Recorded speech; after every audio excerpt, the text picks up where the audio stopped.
Alright, I just got my hands on a M1 Garand, the standard issue service rifle of the American GI in World War II.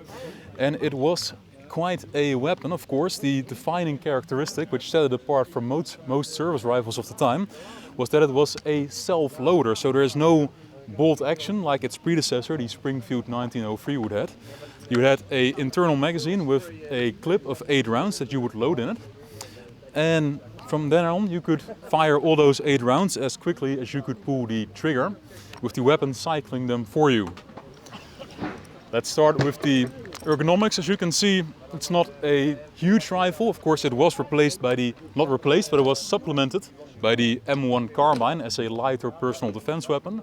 But still, for a frontline combat rifle, it is not that long, it is not that heavy either.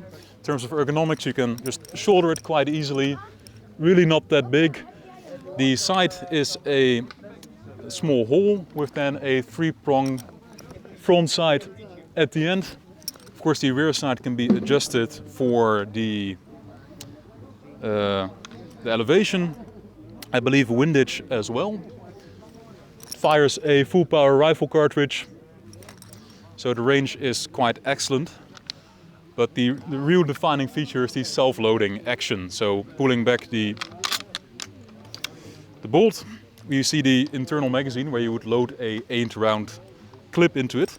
The clip would be loaded into the weapon, so it's not like some of the bolt actions like a Lee Enfield where the clip just holds the cartridges in place and is then discarded.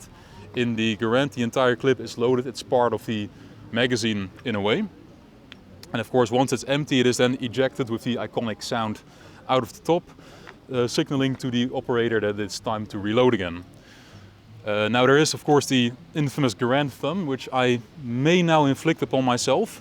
The trick to avoiding it is putting the lower part of your hand on the this handle here, then pushing down the magazine until it comes forward, yes. And I've avoided giving myself Garand Thumb on the first time handling a Garand. That would of course chamber the first round out of your 8-block clip.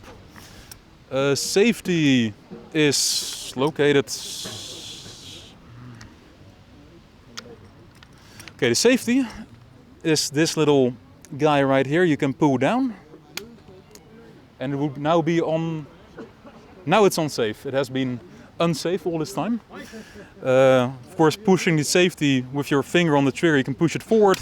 Safety is now off, you are good to go, very ergonomic.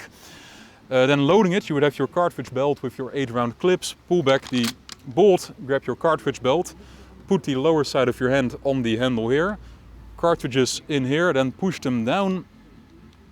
And now it wants to go forward. Load the first round. Very quick to reload, quick to bring into action.